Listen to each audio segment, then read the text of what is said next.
Hello, YouTube family. How are you? I am Helen Sattler, your destiny helper. Thank you for joining me once again. We're going to embark upon a subject which I know you may be familiar with, and it is the most irritating, even though it is a tool that the narcissists use the most. And many of you have been engaging in such cruel treatment, the silent treatment. It is an instance when you are totally ignored, you are totally devalued by the narcissist with silence, and it's so thick in the atmosphere, thick in the house, and they only talk to you out of necessity. And you're trying to figure out what you did. One day everything was fine, and the next day it was the silent treatment.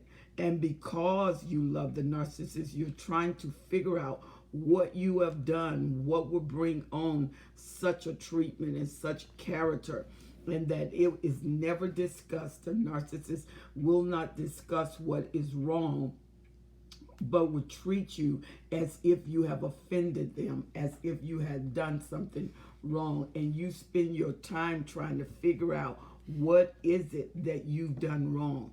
And so you ask questions. What is it? What is the matter? What have I done? Did I do anything? What did I say? And so you start backtracking, going to events that you and the narcissist attended, and you are trying to instigate in your mind where there was probably an arena of offense, area of offense.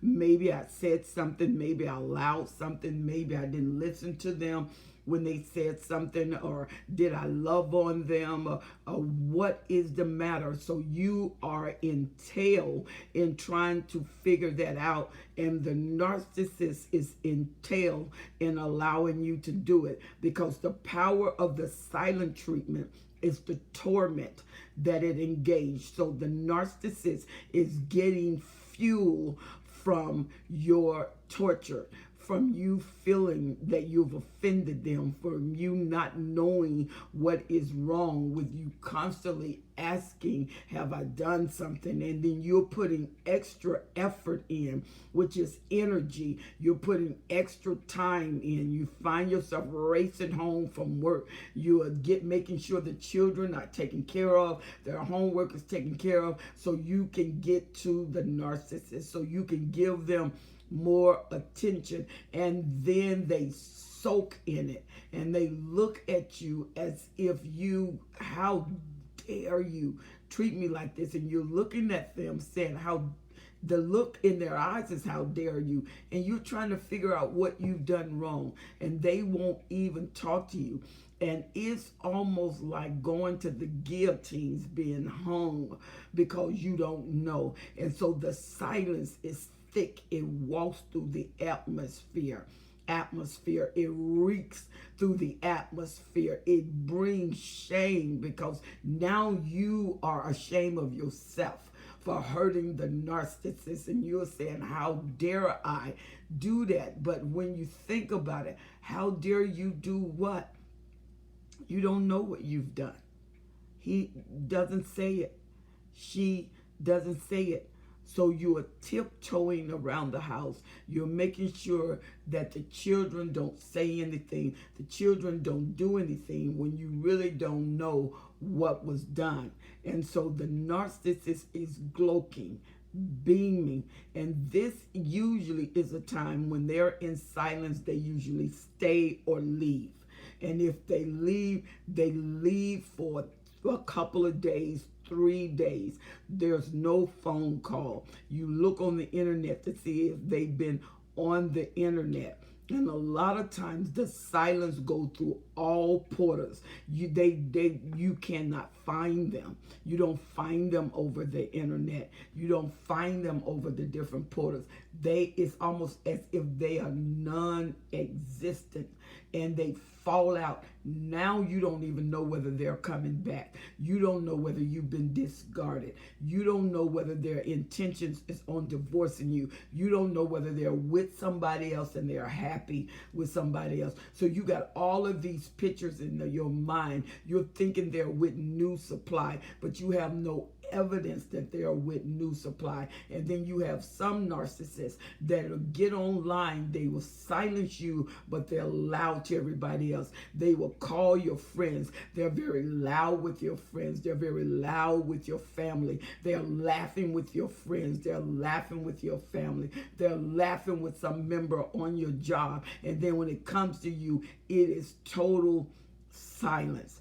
And then the narcissist, if they are home, the narcissist is in another room. You know, it's almost like they can't stand the presence of you being there. And so when they go get over the internet and they purposely hear you coming, they shut down very slowly the internet. And then they look and stare at the internet. And when you talk to them, they're not saying anything. They're not doing anything. And then some of them, you ask them if they want food. They don't even answer food. They got DoorDash coming to the house. And then they eat their own food while you've got all this food that you cook trying to please them. And they will let that food sit, you know, because they want you in a battle. And the worst battle is an inside battle. And not only an inside battle, it's an unknown battle. What am I battling? What am I fighting?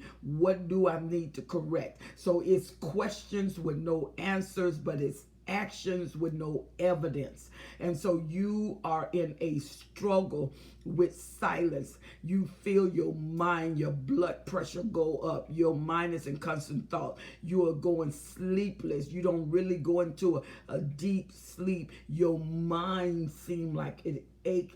You're bothered, you're de-energized, you're still doing what you're doing, especially if you have children. And then those of you who have young children and you're home with your young children, you're feeding them, you're cooking, and you're cleaning. And the narcissists come in, and you may find them at this time, they're either really clean or really sloppy. They just put stuff down and dare you to say something about picking it up. And because you don't know what the problem is, you're going to let them get away with this. And they get away with this because you are trying to figure things out. Then you're writing notes, you're sending cards, you're calling their job, you're leaving messages. I love you, be strong, be strengthened, I'm here for you, whatever you're going through. I don't understand, but I want you to know you don't have to go through it alone.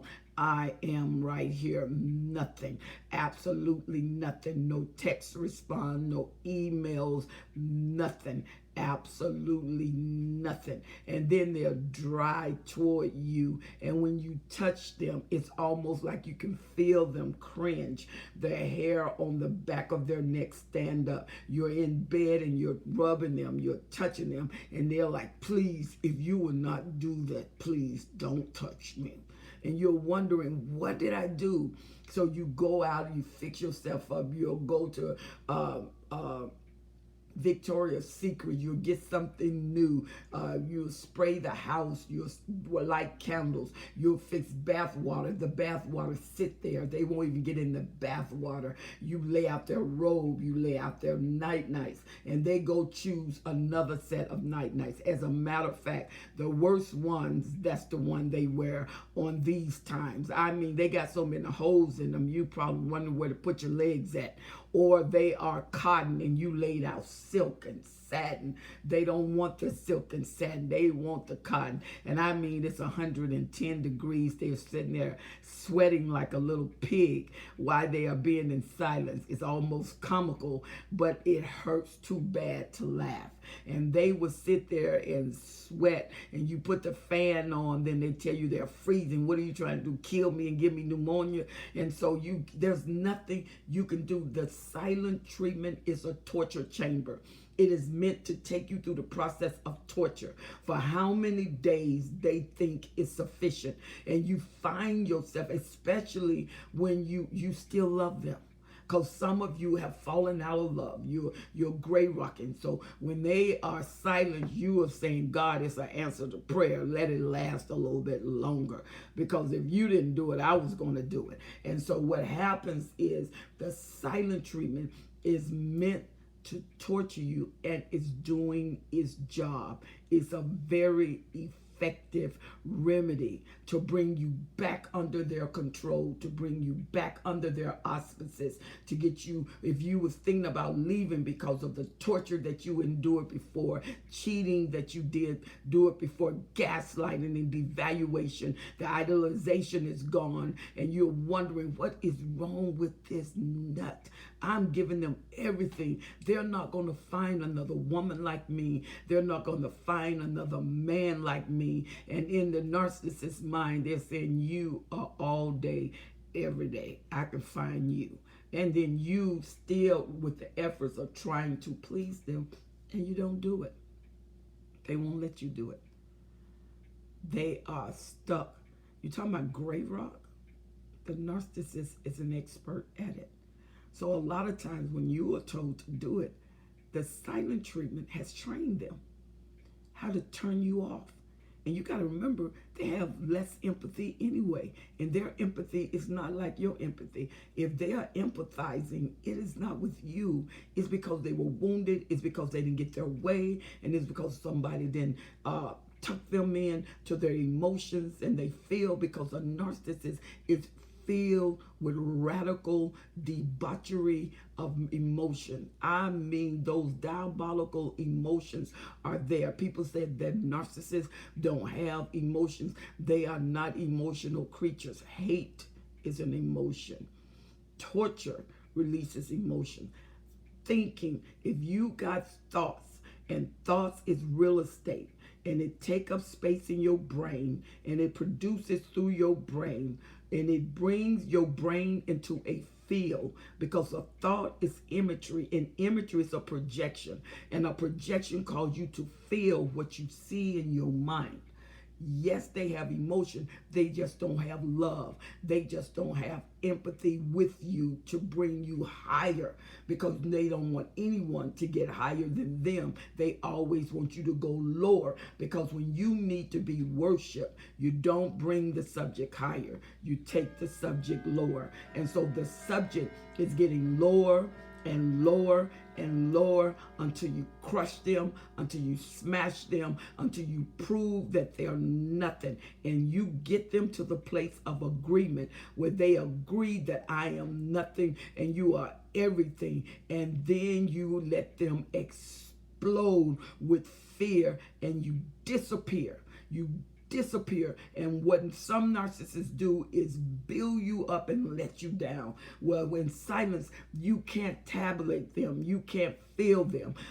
Empath is even in question when they are like that, because they go gray rock. There's nothing that you can feel with them. And that's why some empath, they throw the empath off, because he can't tell what they're feeling at the moment. It's almost like talking to a door, talking to a chair, and they're mechanical anyway. They have no positive emotion. It's negative. That's why most empaths, this drives them crazy, because empaths absorb. They are there to help. They are there to build. All of their energy, minds want to build someone, to help someone. So they integrate their life so they can pull that person's emotions to them. That's the danger of an empath, is the absorbency. You absorb whatever they have. And sometimes empaths have been known to go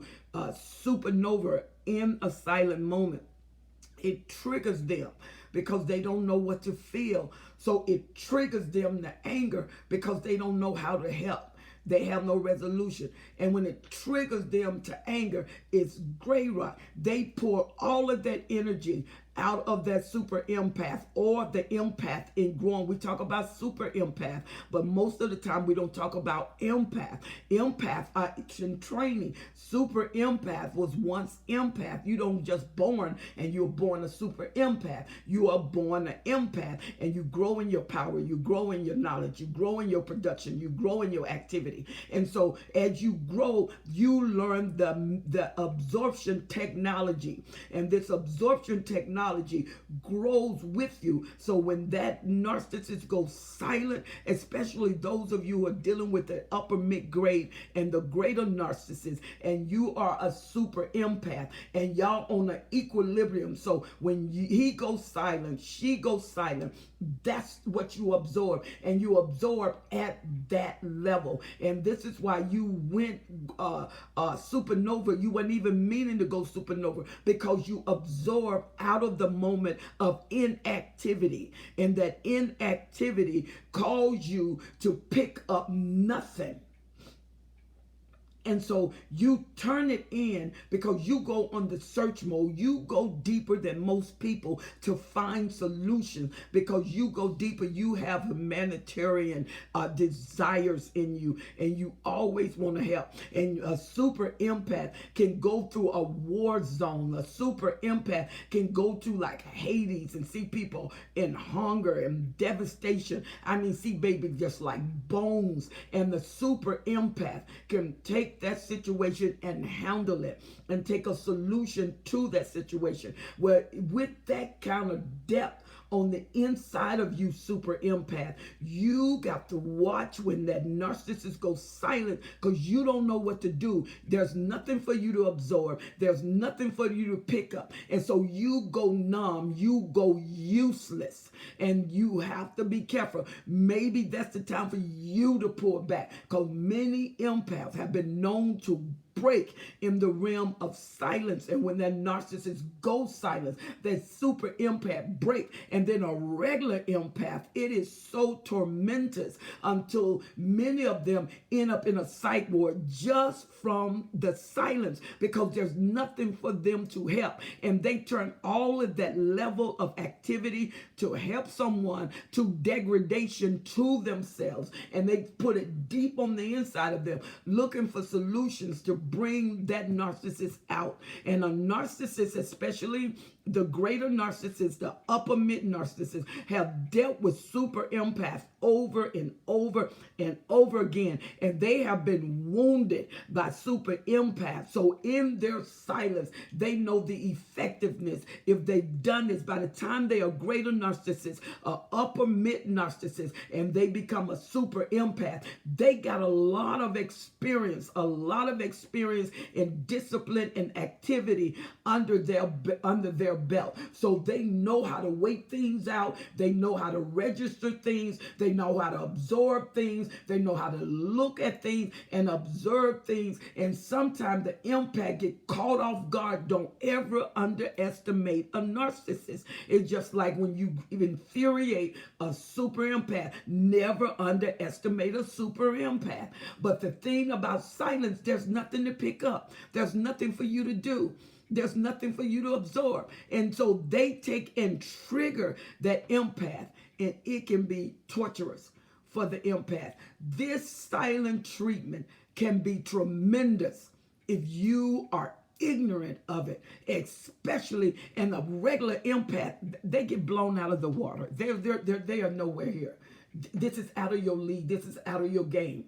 Especially with the upper mid and the greater narcissist, you are out of your league. The best thing for you to do is pull out and get out. Pull out and get out. Save yourself, because these tormentors don't have the register emotions that you need, and you don't have the experience of a super empath, but you got the register of absorption. And if it's hard on a regular individual, you can imagine if you bring empaths into the picture. A regular individual get broken down by the narcissist. They get broken down at the silent treatment, because there's no answers. There's no resolution. You don't know what you did wrong. It's like when a narcissist discard. Why did they leave? There don't have to be a reason to leave. It's more powerful when they leave without a reason, or it's more powerful when they pick you up, idolize you, and make you feel like you're on top of the world, and they've gone. They drop you. They're with your sister, your cousin, your brother, whatever, your best friend. They are out. They're with the next door neighbor. They've known to go next door and get their supply next door. Whatever hurts you the most, they're game for it. These people in their diabolical ways can be tremendous. They can be heavy weights to your mind, and your mind cannot process that much pain, because as humans, who does that? A narcissist. They do that. So the silent treatment can be tremendous. The silent treatment can be like a omen. Is demonic. And you don't have answers. And honey, you didn't do anything. You exist. That's what you did. They made a choice for you to live by. They made rules for you to live by. They made a decision for you to live by. So guess what? It is in the realm of control. Another way to control you. Shh. Don't say anything. We can't handle silence. In prisons, in maximum prisons, they put men, big, buff, strong, disciplined mind men that have built their bodies up with discipline, and they watch what they eat, and they exercise hours a day. Put these big, buff men in isolation, and guess what? You break them down. You break them down to weakness. You break them down to desperation. You break them down to a craving. They crave someone else. COVID-19 broke a lot of people down because it isolates them. Silence is a form of isolation. You reach out, but there's nothing to reach for. You want, but it will not cater to the necessity of fulfilling that want. Silence is loud treatment with no words, no activity. And your mind fills in all of the hollow spaces. And you draw your own conclusion, you draw your own picture, and none of it is valid. None of it is real. You become a master producer of that movie. And the narcissist, which produced the trauma, the chaos, becomes the audience. And they watch you play that film and take that role. And they didn't even give it to you. They designed everything, but you filled it in. How do I get past this? With the narcissist, and you are involved, you're still married, you're still in a relationship, you're still seeing each other. When you are seeing each other as single individuals and you're committed to the relationship, because the narcissist is not.